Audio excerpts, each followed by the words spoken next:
जीवन जीने के अधिकार को लेकर आज मैं आपके समक्ष ऋतु मुंजाल ये बताना चाहती हूँ कि किस प्रकार डीटीसी के रिटायर्ड कर्मचारियों के साथ अनदेखी हो रही है और ऐसे ही ना जाने कितने कर्मचारी हैं जिनके साथ अनदेखी हो रही है। ना जाने कितने ऐसे 60 साल से ऊपर के वो वरिष्ठ नागरिक हैं जिनको अनदेखा किया जा रहा है, जिनकी सुध बुध नहीं ली जा रही है और जिम्मेदार सरकारों की जिम्मेदारियां कहीं भी दिखाई नहीं दे रही हैं। पल पल दर दर के लिए ठोकरें खाने के लिए मजबूर हैं ये रिटायर्ड कर्मचारी, ये 60 साल के ऊपर के वरिष्ठ नागरिक जो हमारी धरोहर हैं और इनके आशीर्वाद से, इनके प्यार से हमें सत्ता, ताकत, हैसियत और सब कुछ वो हासिल होता है जो हम अपनी ज़िंदगी में कामना करते हैं। परंतु क्यों हैं ये मजबूर, क्यों भूख से बिलख रहे हैं, क्यों इतने सालों की सर्विस के बावजूद, 60-60 साल नौकरी करने के बावजूद भी इनको इनके जीने का अधिकार, पेंशन नहीं दिया जा रहा। और अगर दिया भी जा रहा है तो वो बहुत एहसान करते हुए दिया जा रहा है। मैं आज बहुत दुख और परेशानी के हालात से गुजरते हुए इन कर्मचारियों के लिए आपके पास कुछ सवाल लेकर आई हूँ और उनके जवाब तलाश रही हूँ और बताना चाहती हूँ कि जीने का अधिकार, पेंशन कोई रोक नहीं सकता, फिर भी ये इतने मजबूर क्यों हैं। जी हाँ, नमस्कार, मेरा नाम है ऋतु मुंजाल, अधिवक्ता और प्रधान caring and social welfare society. समाज के मुद्दों को हमेशा उठाने में अग्रसर रहने के लिए मुझे सम्मानित किया जाता है और कहा जाता है कि ऋतु मुंजाल दूसरों का दर्द समझती है, उनकी तकलीफ को हरती है और दुख के साथ सबके साथ खड़ी रहती है जब भी वो कोई तकलीफ में हो। और आज ये कर्मचारी जिनके लिए मैं सहारा बनी या उनके लिए तकलीफ को समझते हुए सरकारों को हिलाया, सत्ता को हिलाया, कोर्ट कचहरी के चक्कर काटे, हर उस जगह पर पहुंची जहां से इनकी पेंशन बहाली हो सकती थी, लेकिन निराशा के अलावा कुछ भी हाथ नहीं लगा। कुछ कर्मचारियों को पेंशन दे देने से या इस बात को इस तरह से ख़त्म कर देने से कि हम opted, non opted, opted out को दे रहे हैं, या बुजुर्ग जो कि दिल्ली में ही अगर बात करूं तो 5 लाख से करीब रिटायर्ड बुजुर्ग हैं जो कि कहीं नौकरी नहीं की है या काम नहीं किया है, लेकिन वो 60 साल से ऊपर हो चुके हैं और अपना जीवन यापन करने के लिए मजबूर हैं और अपनी मजबूरी के चलते उनके पास सोर्स ऑफ इनकम ना होने की वजह से जब वो सरकार के पास जाते हैं, दिल्ली सरकार के पास, तो पेंशन मिलने की बजाय उनको चक्कर पे चक्कर कटवाए जा रहे हैं। उनका जीवन प्रमाण पत्र लेने के लिए उनको इन पर्सन बुलाया जा रहा है और चलो फिर भी मैं मान लेती हूँ कि इतने चक्कर काटने के बाद भी उनके हाथों में कुछ पेंशन और कुछ पैसा आ जाता है और उनका जीवन यापन तो नहीं कहूँगी, लेकिन यह है कि गुजारे भत्ते का काम चल जाता है। बच्चे पूछते नहीं हैं, सेवा नहीं करते। मेरे पास कल एक रिटायर्ड कर्मचारी जो कि डीटीसी से रिटायर्ड हुए हैं, उनका फ़ोन आया, उनका बच्चा उनको बेल्टों से मार रहा था और वो इतने बीमार और तकलीफ़ की हालत में थे कि वो हॉस्पिटल पहुँचे, मैक्स हॉस्पिटल सेक्टर 6 द्वारका, जहाँ पर उन्होंने जब दवाइयाँ और टेस्ट कराए, दवाइयाँ ली, इलाज कराए, एमआरआई कराने के लिए उनसे 35,000 रुपये मांगे गए। डीटीसी के रिटायर्ड कर्मचारी हैं तो हमसे जितना हो सका, यानी कि डीटीसी ने एक मेडिकल कार्ड बना के दिया है जिसको पिंक कलर का रिटायरमेंट का मेडिकल कार्ड कहते हैं, जिसमें चिकित्सा सुविधाओं की में कुछ सीजीएचएस के पैनल पे हॉस्पिटल हैं जिसमें 60% तक का फ्री इलाज मिल जाता है। परंतु अगर 35,000 का टेस्ट होगा और 40% भी 4-5 हज़ार रुपये होगा तो ये कहाँ से आएगा, और फिर दवाइयाँ 5-6 हज़ार रुपये की, ये कहाँ से आएंगी। इन बुजुर्गों को जीते जी रोटी सरकार नहीं देगी तो कौन देगा। ये वो कर्मचारी हैं, ये वो बुजुर्ग हैं जो कर्मचारी हैं, यानी कि सरकारी कर्मचारी हैं। सरकार की नौकरी इसलिए पकड़ी थी, रोज़गार इसीलिए चुना था इसे दिल्ली ट्रांसपोर्ट कॉरपोरेशन को कि जीते जी सैलरी मिलेगी और बुढ़ापे के में आने के बाद पेंशन मिलेगी। परंतु ऐसा कुछ नहीं हो रहा। 60% 40% से काम नहीं चलेगा। चिकित्सा सुविधाएं, मेडिकल फैसिलिटीज़ गवर्नमेंट की जिम्मेदारी बनती है।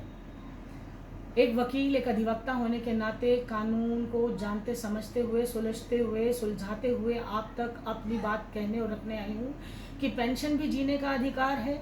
रिटायरमेंट के बाद जो एम्यूलमेंट्स मिलते हैं, यानी रिटायरमेंट के बाद आपको जो फंड दिया जाता है, वो भी आपका अधिकार है। और पेंशन के साथ साथ चिकित्सा सुविधाएं, मेडिकल सुविधाएं भी कैशलेस होनी चाहिए, वो आपका अधिकार है, वो आपको मिलना चाहिए। अब मैं बात करूंगी आपके रिटायर होने के बाद के कर्मचारियों से पहले के कर्मचारी जो रिटायर नहीं, जिनको नौकरी नहीं दी जा रही है। मेरे पास डीटीसी के ही इतने कर्मचारी जो कि आज की डेट में कॉन्ट्रैक्ट बेस पे आने के बाद और को ट्रेनिंग लेने के बाद अपॉइंटमेंट लेटर मिलने के बाद भी घर में बैठे हुए हैं, उनको रोज़गार नहीं मिल रहा है, बुज़ुर्गों को पेंशन नहीं मिल रही है, 2 वक्त की रोटी नहीं मिलेगी, घर चलेगा नहीं, और इस तरह से बिजली के बिल और दवाइयों के खर्चे, हॉस्पिटल के खर्चे और तकलीफ़ दर दिन प्रतिदिन बढ़ती चली जाएगी, नासूर हो जाएगा ये दर्द। तो इस सरकार को, इन सरकार की बनाई हुई नीतियों और पॉलिसियों को कौन समझेगा और कौन जानेगा और कौन वोट देगा? किस अधिकार से आप सत्ता में उतरे थे, किस अधिकार से आप वोट मांगने उतरेंगे? या जिन वादों के साथ ये सरकारें आई थी, चाहे मैं दिल्ली सरकार की बात करूं या केंद्र सरकार की बात करूं, मेरे पास दिल्ली ट्रांसपोर्ट कॉरपोरेशन के जो कर्मचारी हैं जिनकी मदद के लिए मैं लगी हूं, और उनकी पेंशन में कुछ कर्मचारियों की पेंशन अभी आ गई है, कुछ वीआरएस के कर्मचारी हैं जिनकी पेंशन पहले से ही आ रही है, वीआरएस जिन्होंने ले ली, रिटायरमेंट का पैसा ले लिया फिर भी आ रही है, और काफ़ी सारे ऐसे हैं जिन्होंने रिटायरमेंट का पैसा भी नहीं लिया, वीआरएस का कोई फंड नहीं लिया, उसके बाद भी नहीं आ रही है। और इसी तरह से काफ़ी ऐसे कर्मचारी भी हैं जिनकी 5 महीने 6 महीने से नहीं आ रही, 4 महीने से नहीं आ रही, फिर हमारे कहने से कह लो या फिर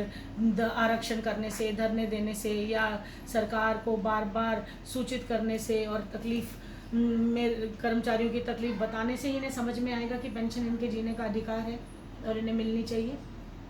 तो 1 महीने की या 2 महीने की डाल देते हैं। अभी भी मेरी बात चीफ सेक्रेटरी दिल्ली के पीए साहब से हुई, जिन्होंने मुझे ये कहा कि मैडम हम डाल रहे हैं, पेंशन हो चुकी है, आप बेफिक्र रहिए, आपको इमीडिएट रिस्पॉन्ड देते हैं। आज भी मुझसे उन्होंने 3 घंटे का समय मांग लिया और ये कहा कि हम आपको रिस्पॉन्स दे रहे हैं। इसी तरह वृद्धावस्था की पेंशन की बात करूँ तो मैं मेरी मदर की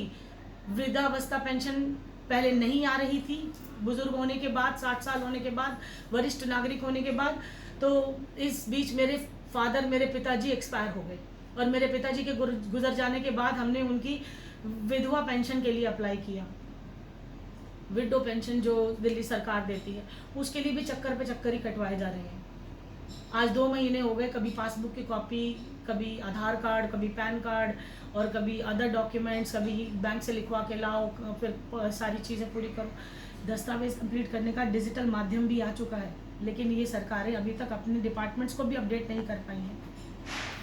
अब हम आ जाते हैं इस मुद्दे पर कि ये सारी कार्रवाई जो हम इतने दर्द को, नासूर दर्द को आपके सामने बयां कर रहे हैं, और जो चल रहा है समाज में, सिस्टम में, सरकार की खामी और गलतियों की वजह से जो भुगत रही है जनता, उसका कारण क्या है? जी हाँ, आपको आज कारण से अवगत कराती हूँ, और वो कारण है भ्रष्टाचार, यानी कि करप्शन। वो चाहे राजनीति में कह लो या अधिकारियों में कह लो, सिस्टम में कह लो, हर कोई सिर्फ अपने मतलब के लिए ही काम कर रहा है, अपने देश के लिए काम नहीं कर रहा। और अगर देश के लिए भी काम होता है तो उसके लिए बहुत बड़े बड़े मेले, पंडाल, सत्संग, ये सब किए जाते हैं, जिसमें वोट बैंक बनाया जा रहा है। कोई ये नहीं सोच रहा कि इन बुजुर्गों को 2 वक्त की रोटी दे देंगे तो भी आपकी बहुत वाह वाह हो जाएगी। कोई ये नहीं सोच रहा कि इन लड़कों को, यंग लड़कों को जो कि ट्रेनिंग लेकर बैठे हैं, जिनको नौकरी दे दी जाएगी, बेरोजगारों को रोजगार दे दिया जाएगा, तो भी आपको वोट बैंक आपका बढ़ जाएगा, और आपको इन लोगों को रोजगार देने के साथ साथ, चिकित्सा सुविधाएं देने के साथ साथ अपने समाज को डेवलप करने का मौका मिलेगा। आप मानव सेवा, नर सेवा, नारायण सेवा जो कह के उतरते हैं राजनीति में या जुडिशरी में, या जो 4 स्तंभ हैं लोकतंत्र के, जो ये बताते हैं कि न्यायपालिका, कार्यपालिका, संसद और साथ में हमारी प्रेस सब एकजुट होकर चलेंगे तभी देश तरक्की करेगा। और ये सब किसके लिए कार्य करेंगे? सिर्फ जनता के लिए, क्योंकि ये देश लोकतांत्रिक है, जनता का शासन है, यहाँ जनता द्वारा किया जाता है, जनता के प्रतिनिधियों के द्वारा किया जाता है और जनता के लिए किया जाता है। अगर ये जनता ही त्राही मचाएगी, 2 वक्त की रोटी के लिए मजबूर हो जाएगी, यंग्स को काम नहीं मिलेगा, जो हमारे यंगस्टर्स हैं उनको बेरोजगारी का सामना करना पड़ेगा, बच्चों को 2 वक्त की रोटी नहीं खिला पाएंगे, बुजुर्गों की सेवा नहीं कर पाएंगे, और बुजुर्गों को आप पेंशन नहीं देंगे, इस तरह से तंग करेंगे, परेशान करेंगे, तो क्या आप जनता के लिए उतरे थे? जनता की सरकार बनाई थी, जनता के प्रतिनिधि थे, आपने जनता के लिए क्या किया? सिर्फ भीड़ इकट्ठी कर लेने से वोट बैंक नहीं बनता। मैं आपसे निवेदन करूंगी, आज ये मेरी वीडियो उन सामाजिक अधिकारियों के लिए, उन राष्ट्रीय अधिकारियों के लिए, उन जनता के प्रतिनिधियों के लिए है जो कि जानते हैं कि ये काम कैसे होगा। और चाहूँगी कि जल्द से जल्द सभी की पेंशन, जितने भी कर्मचारी हैं या जितने भी बुजुर्ग हैं या जितने भी 60 साल से ऊपर के वरिष्ठ नागरिक हैं, उनके खातों में आए। और ये मार्शल्स की जो नौकरी का प्रॉब्लम चल रहा है, आप इनको जल्दी से जल्दी रोज़गार दें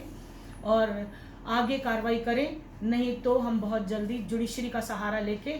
प्रेस का सहारा लेके, प्रेस भी हालांकि बिकी हुई है, हम फिर भी कोशिश करेंगे कि छोटे चैनल और अपने वीडियो खुद बनाकर अपलोड करें और जनता को जागरूक करें और समझाएं कि काम कैसे होगा।